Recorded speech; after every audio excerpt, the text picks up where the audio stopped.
Le français, c'est une langue merveilleuse, romantique et créative. Mais quand il s'agit de l'orthographe, ça se complique un peu. Vous le savez, en français, on adore rajouter dans les mots des lettres qu'on ne prononce pas.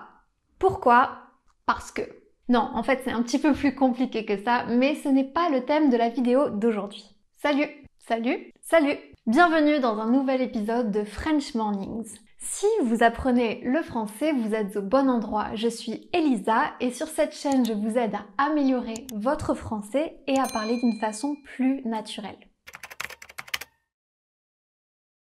Est-ce que vous vous souvenez de votre premier téléphone portable? Moi oui. C'était, comme beaucoup de personnes j'imagine, un Nokia 3310. Et est-ce que vous vous souvenez du premier texto que vous avez écrit? Non, moi non plus, mais je me souviens qu'à l'époque, les forfaits de téléphone coûtaient très cher et que chaque texto devait contenir un nombre maximum de 160 caractères. Si c'était plus, on devait payer un texto supplémentaire.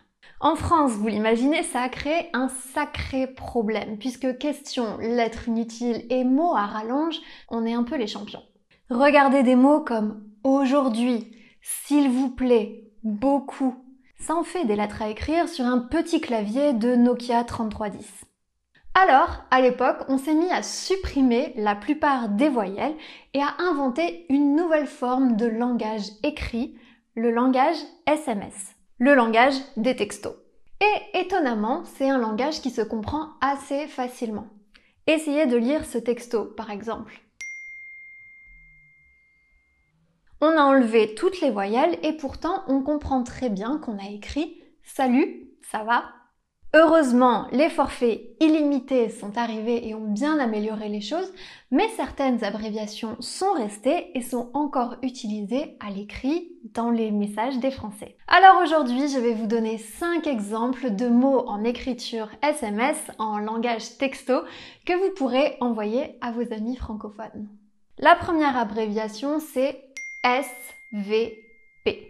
SVP, c'est l'abréviation de « s'il vous plaît ». On va l'utiliser quand on s'adresse à un groupe de plusieurs personnes ou bien si on s'adresse de manière formelle à une seule personne. Si on est dans un contexte un peu plus familier avec quelqu'un qu'on connaît bien, on va juste dire STP qui correspond à « s'il te plaît ». La deuxième abréviation, c'est AJD. Est-ce que vous avez trouvé de quel mot il s'agit? C'est l'abréviation du mot « aujourd'hui ». C'est un mot qui est assez long, qui n'a pas une orthographe très simple, donc on va souvent lui préférer à l'écrit l'abréviation AJD. La troisième, c'est BCP.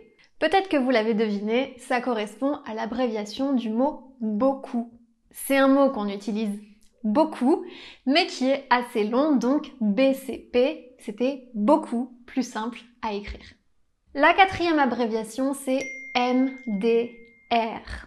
C'est l'abréviation de mort de rire. C'est une abréviation qu'on utilise peut-être un peu moins aujourd'hui depuis que cet emoji est apparu. Mort de rire, c'est tout simplement le LOL français. Ça veut dire que quelque chose nous a fait beaucoup rire.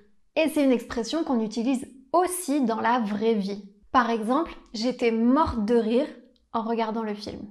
Et enfin, la dernière abréviation, c'est RDV, qui est l'abréviation de rendez-vous. Un rendez-vous, en français, c'est pas nécessairement romantique. Ça peut être aussi un rendez-vous professionnel ou avec des amis. Donc, je peux très bien envoyer un message comme celui-là à mes amis. On se donne RDV à 18h. On se donne rendez-vous à 18h. Le thème de cette vidéo a été choisi par mes abonnés Patreon que je remercie énormément pour leur soutien. Si vous aussi vous avez envie de choisir le thème de mes prochaines vidéos et d'écouter mon podcast exclusif réservé à mes abonnés Patreon, vous pouvez rejoindre le compte Patreon French Mornings with Elisa en cliquant sur le lien dans la description. Dites-moi dans les commentaires quelles autres abréviations vous connaissez en français, il y en a encore plein dont je n'ai pas parlé et je vous dis à très bientôt.